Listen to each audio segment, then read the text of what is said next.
Hey YouTube, it's TheHawkinator here. I got a deck profile to show off. It's my psychic deck that I brought to the North American World Championship qualifier for 2013 in the Navy Pier in Chicago.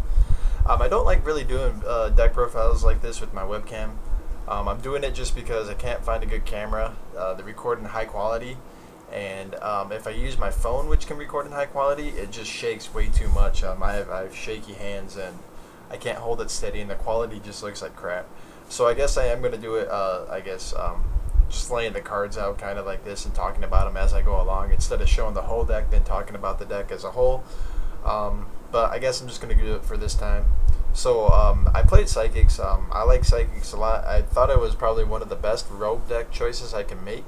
I had a couple other decks I was thinking about, like Gem Knights, Chain Beat, Tidal Mermails, just that kind of stuff. But I went with Psychics just because I was familiar with the deck. And I played the deck and competitively before. It was actually how I got my first national invite back in September of 2012. And it was with the Psychic deck. So I'm going to show the main deck, the side deck, and the extra deck. I'll just go over briefly what I played, and we'll leave it at that. So I'll start off with the main deck. I played 3 Witch, she's the basic floater. I played 2 Wizard and 1 Cleric.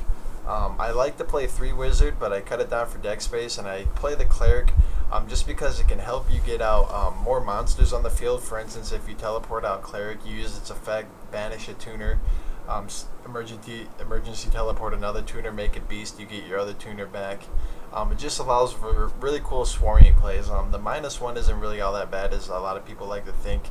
Plus, it's a good target for emergency teleport if you're going to make a Naturia Beast and you need a level 3 non-tuner. I hate using Witch for a Naturia Beast if I don't need to. I played 1 of each of the tuners, Espergirl, Psychic Jumper, and Psychic Commander. I only play 1 of each because you don't want to draw multiple copies of them. It just blows so hard. I played 1 side blocker. Mega Capital G talked about in his video how a couple of Psychic players were teching one. I decided to try that out and I actually liked it. Side blocker is a really cool card. You can do a lot of cool stuff with it.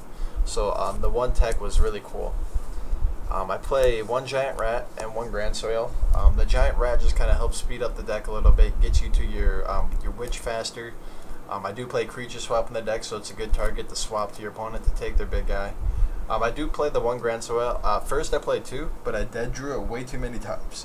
I would open 2 copies in my opening hand of 6 and have no way to make Grand Soil alive easily, and I just have 2 dead copies. So I cut it down to 1.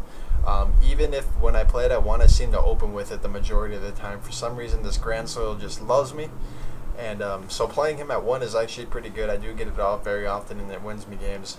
Just like that. I can't play 2 because I can't fill up the graveyard fast enough. I don't play Card Trooper. I don't like Card Trooper and Psychics. Then to make the deck a little bit more competitive, I play 3 Redox and 2 Reactant. Gives you a little bit more competitive edge against stuff like Dragons and Prophecies. Allows you to do some pretty cool swarming plays. A lot of cool stuff with the rank 7 Exceeds. Just basic dragon stuff that you can do with it. It's an Earth. Redox is cool because he's Monster Reborn, so you can do a lot of cool stuff like reviving some of your fallen synchros like Naturia Beast or Naturia Barkion, for instance. To round it off, I play triple effect failure, triple max C, and I also played a Tragodia. I wanted a target to draw into with my max C's if my opponent was going to YOLO and OTK me, so I play the Tragodia for that.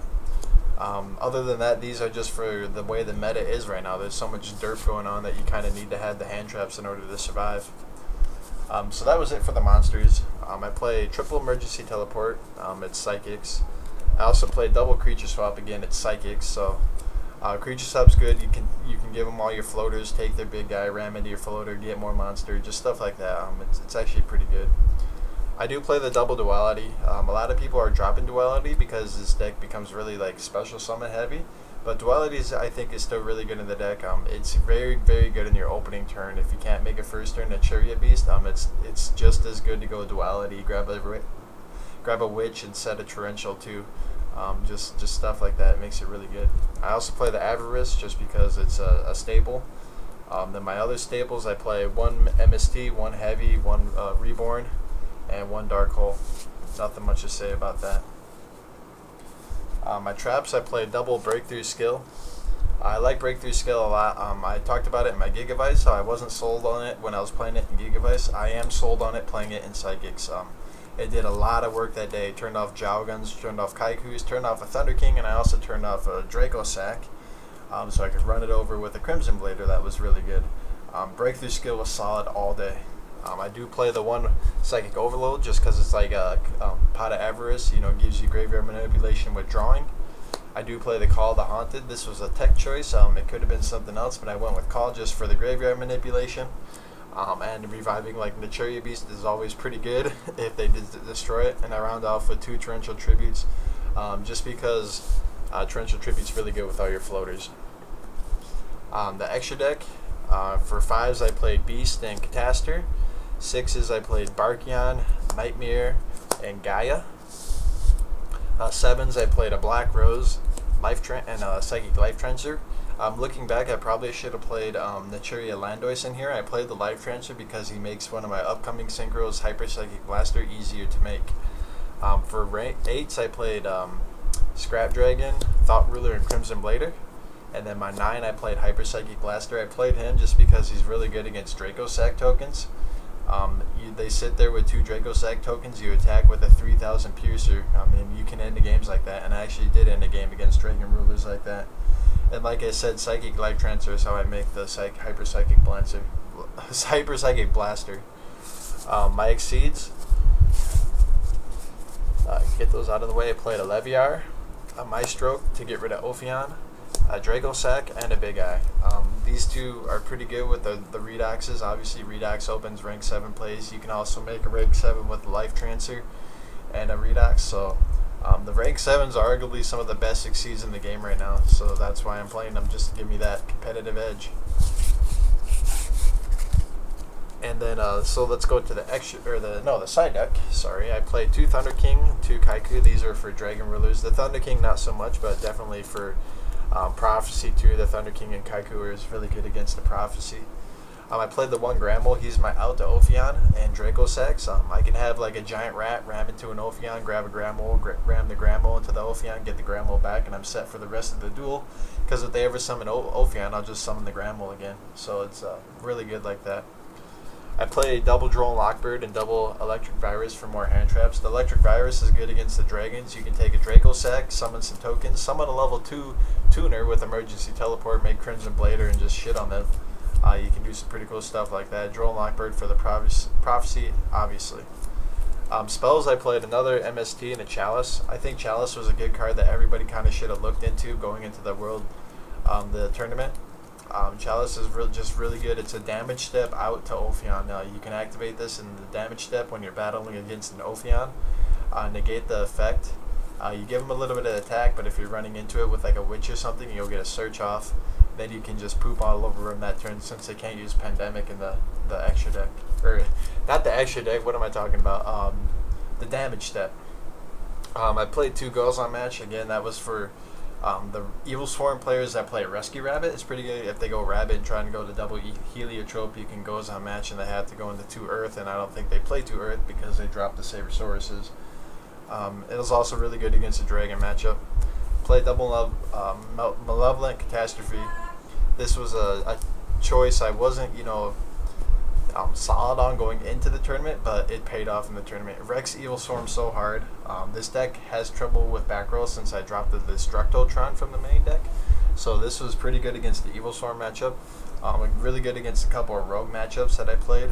And it's really good against the Prophecy matchup. And you're probably thinking, well, why is it really good against the Prophecy matchup?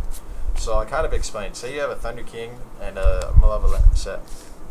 The Prophecy player has like 3 star holes with loads of counters. They have their Spellbook Tower out. And they have a bunch of other stuff set like Wisdom and Fate. You summon the Thunder King. If they don't fade it for whatever reason, you're sitting good. Their turn, they can use Judgment, but they won't be able to add anything to their hand. So what they'll probably do, they can attack with the Jowgun or the Kaiku or whatever it had that's just super beefy, like 5,000 attack. Flip the Malevolent Catastrophe. All those star hulls go to the graveyard. All their Spellbook Tower goes to the graveyard. All that shit they have set, the protection goes to the graveyard. Sorry for the glare. They don't get any searches because you got a Thunder King out. So that was the theory behind it, the Rec Prophecies. It paid off too. And when I played Prophecies, that's how I won, with the Malevolent Catastrophe. So that was a theory. It was really good in practice, actually. It was surprised me that it actually worked.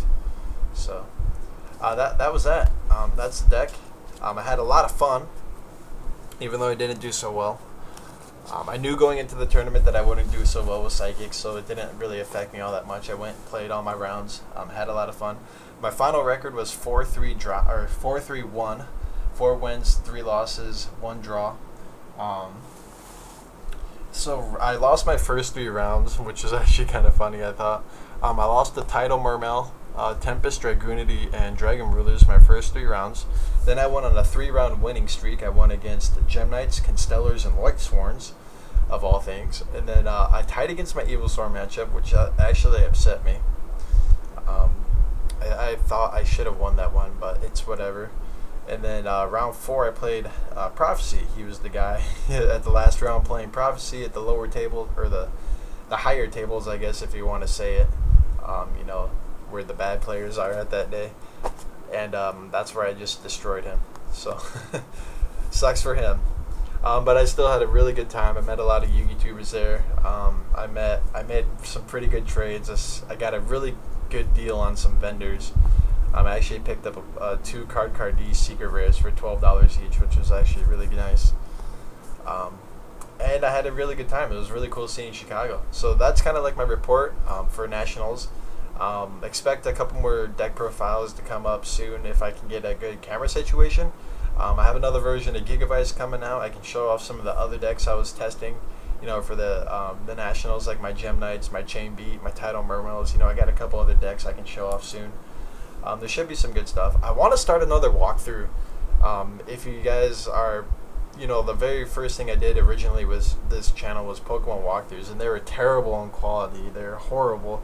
I don't recommend watching them, but I have them up just in case, I guess. I don't know. They're terrible. I want to do a higher quality walkthrough coming up, but the internet problem here just takes so long to upload a video. Like, this video is already going to take like 6 or 7 hours to upload. I don't exactly know how I'm going to do that, but I'd like to, so that might come up soon.